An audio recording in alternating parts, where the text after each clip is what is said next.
ვაშინგტონიდან პირდაპირ ეთერში შემოგვიერთდება ამერიკის ხმის ჟურნალისტი ეკა მაღალდაძე და მას ვკითხავთ, რა ხდება ცოტა ხნით ადრე ფიცის დადებამდე ვაშინგტონში. ეკა, მოგესალმებით.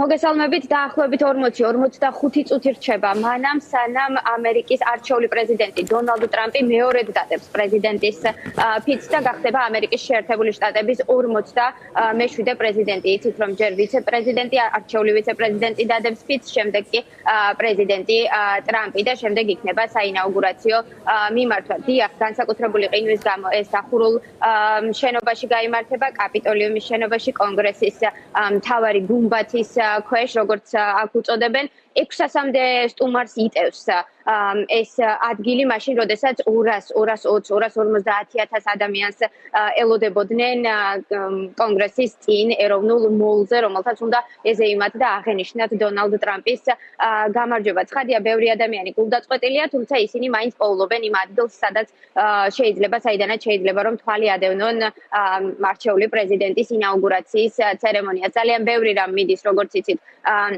ტრადიციის შესაბამისად, დონალდ ტრამპი უკვე დაესწრო წირვას, არის ყოფილ პრეზიდენტთან ჩაის ცერემონია, შემდეგ ის მოდის კონგრესში და აქ დადებს ფიცს, შეამოწმებს შეიარაღებული ძალების მზაობას და შემდეგ უკვე გადაინაცვლებს და გადაიბარებს ძალაუფლებას. 12 საათი, ანუ საქართველოს დროით 9 საათი არის ის მომენტი და ის წუთი, როდესაც ახალი ადმინისტრაცია იბარებს ძალაუფლებას.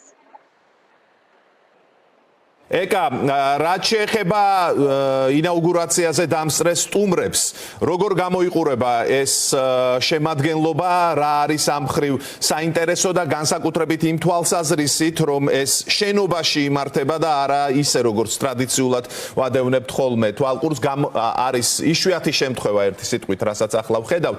სტუმრებზე რა შეგვიძლია ვთქვათ? დიახ, როგორც გითხარით, ეს არის ძალიან იშვიათი შემთხვევა. რონალდ რეიგანის მეორე ინაუგურაციის შემდეგ, ანუ 1985 წლის შემდეგ ასეთი რამ აღარ მომხდარა, მაშინ იყო ასეთი ყინვა, როდესაც გადაწყვიტეს, რომ ადამიანთა ჯანმრთელობისა და უსაფრთხოების გამო გადაეტანათ ეს ღონისძიება დახურულ სივრცეში. ცხადია, 600-მდე ადამიანი მოხვდება მხოლოდ ამ გუმბათის ქვეშ. ეს არ ნიშნავს, რომ ვინმე არის უფრო მეტად მნიშვნელოვანი ან ნაკლებ მნიშვნელოვანი, მხოლოდ ამიტომ არ წყდება ეს. საუბარი არის იმაზე, რომ კონსტიტუციით და ტრადიციით გარანტირებული უფლება და ვალდებულება აქვს, რომ ესწრებოდეს, მათ შორის არიან კონგრესის წევრები და ასე შემდეგ, კონკრეტული ადამიანები, რომლებიც აუცილებლად უნდა იყვნენ აქ. აქ არის რამდენიმე მსოფლიო ლიდერი, მათ შორის სამხრეთ ამერიკიდან, მათ შორის ევროპიდან, იტალიიდან, ვიცით, რომ ჩინეთის მთავრობის წარმომადგენელიც ესწრება ინაუგურაციას და ასე შემდეგ. კი, აი საინტერესოა ჩინეთის წარმომადგენლის დასწრება, ეს რა მოლოდინს აჩენს, ვიცით, ტრამპის დამოკიდებულება ჩინეთის მიმართ, მაგრამ საკმაოდ მაღალი დონის სტუმარია ჩამოსული, ეს რაზე შეიძლება ამეტყველებდეს? დიახ, დონალდ ტრამპს არასდროს და მის ადმინისტრაციას, მათ შორის მარკო რუბიოსაც, სახელმწიფო მდივნობის კანდიდატს, არასდროს გამოურიცხავს ის, რომ აპირებს თანამშრომლობას ჩინეთთან, თუმცა ასევე გვესმის ძალიან მკაცრი რიტორიკა დონალდ ტრამპის კაბინეტის შესაძლო წარდგენილი წევრებიდან, შესაძლო მდივნებიდან, იმის თაობაზე, თუ როგორი იქნება პოლიტიკა. ასევე ძალიან ბევრ გადაწყვეტილებას პირველივე დღეებში თუ არა, პირველივე საათებში თუ არა, პირველივე დღეებში ელოდებიან სწორედ ჩინეთთან, საერთაშორისო პარტნიორებთან, ტარიფების, ვაჭრობის საკითხებთან დაკავშირებით და რესპუბლიკური პარტიის ლიდერები, რომლებსაც ჩვენ ვესაუბრებით როგორც წარმომადგენელთა პალატაში, ისე სენატში, ცხადია ძალიან ხშირად უსვამენ ხაზს იმას, რასაც პრეზიდენტი ტრამპი ამბობს, რომ ამერიკამ უნდა მოიგოს, უნდა გაიმარჯვოს გლობალურ კონკურენციაში, მათ შორის ჩინეთთან და დაიბრუნოს ის პოზიციები, რაც მას ეკავა ან უნდა ეკავოს. ჩინეთის მიღმა ასევე არის პრიორიტეტული საკითხები დღეს ამერიკის შეერთებულ შტატებში, პოლიტიკურ კლასში, მედიაში, რა ძირითადი პრიორიტეტებისა და მიმართულებების შესახებ არის აქცენტები, რა არის მოსალოდნელი ტრამპისგან, რომელიც საკმაოდ არაორდინარული პოლიტიკოსი და პიროვნება, ამიტომ წინასწარ შეიძლება ძალიან რთულია რაღაცის თქმა, მაგრამ მოლოდინები მაინც არსებობს. დიახ, ყველა ანალიტიკოსი და ყველა კანონმდებელიც კი, მათ შორის რესპუბლიკური პარტიიდანაც, ვისაც ჩვენ ვესაუბრებით, ხაზგასმით გვიმეორებენ სწორედ ამას, რაც ახლა თქვენ თქვით, რომ მიუხედავად იმისა, რასაც ამბობს არჩეული პრეზიდენტი, რასაც ამბობდა კამპანიის განმავლობაში და ასე შემდეგ, დიახ, ამის მიხედვით შეგვიძლია ვივარაუდოთ, როგორი იქნება მისი პოლიტიკის პრიორიტეტები, რა გადაწყვეტილებები შეიძლება მიიღოს და ასე შემდეგ, თუმცა ასევე ყველა ხაზს უსვამს იმას, რომ ჩვენ არ ვიცით როგორი იქნება მისი უშუალო გადაწყვეტილებები, კონკრეტული ბრძანებები, კონკრეტული ეს აღმასრულებელი გადაწყვეტილებები, რომელთაც მიიღებს, რაზეც საუბრობს თუნდაც კრიტიკულად, ძალიან მწვავედ, ძალიან მკაცრად, შეიძლება კონკრეტულ მოლაპარაკებებს მიაღწიოს ამა თუ იმ ქვეყანასთან და ასე შემდეგ. ჩინეთი ნამდვილად არის ჩინეთი, ირანი, რასაც რესპუბლიკელები ხშირად ბოროტების ღირსსაც კი უწოდებენ ამ ქვეყნებს, ეს ნამდვილად იქნება მისი პოლიტიკის პრიორიტეტებში, ჩვენ შეგვიძლია ამაზე ვიმსჯელოთ წინასაარჩევნო კამპანიისას და გუშინდელ გამარჯვების შეხვედრაზე გაკეთებული განცხადებების მიხედვითაც. მე ვიცი რომ ცოტა დრო გაქვთ თქვენც, მაგრამ მინდა რომ მოვასწრო რამდენიმე საკითხზე საუბარი.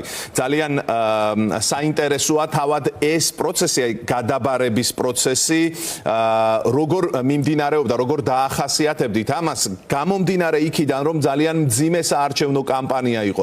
ძალიან მძიმე ეპითეტებით ამკობდნენ ერთმანეთს, როგორც ტრამპი და ბაიდენი, ასევე ჰარისი და ტრამპი. აი, აქედან გამომდინარე, რა შეგვიძლია საბოლოო ჯამში ვთქვათ დაწყებული ტრამპის გამარჯვებიდან დღევანდელ დღემდე, აი მთელი ამ გადაბარების პროცესის შესახებ, რით ხასიათდებოდა ის?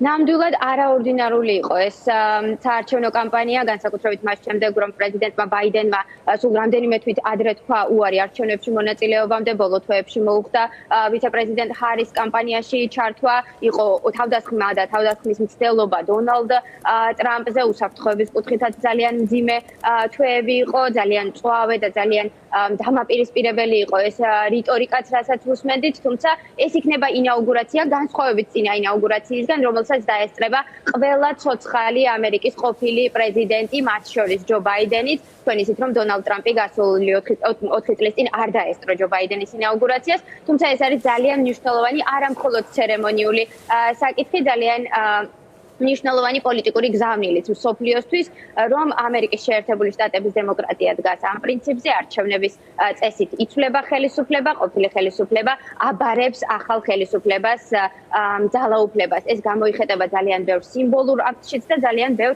ფუნქციურ და პრაქტიკულ საკითხშიც არჩევნების დღიდან, მას მერე რაც გამარჯვება გამოცხადდა და ამ დღიდან უკვე თანამშრომლობენ კონკრეტული უწყებები და კონკრეტული პირები იმისთვის, რომ ძალაუფლებაში მოსულ პრეზიდენტს და მის ადმინისტრაციას 20 იანვარს უკვე საკმარისი ინფორმაცია, საკმარისი რესურსი, ცოდნა და ასე შემდეგ ჰქონდეთ იმისთვის, რომ სათანადოდ გადაიბაროს ძალაუფლება. დღეს 12 საათიდან უკვე დონალდ ტრამპი და მისი ადმინისტრაცია იქნებიან ამერიკის ხელისუფლებაში. ძალიან დიდი მადლობა ეკა მაღალდაძე, ამერიკის ხმის ჟურნალისტი.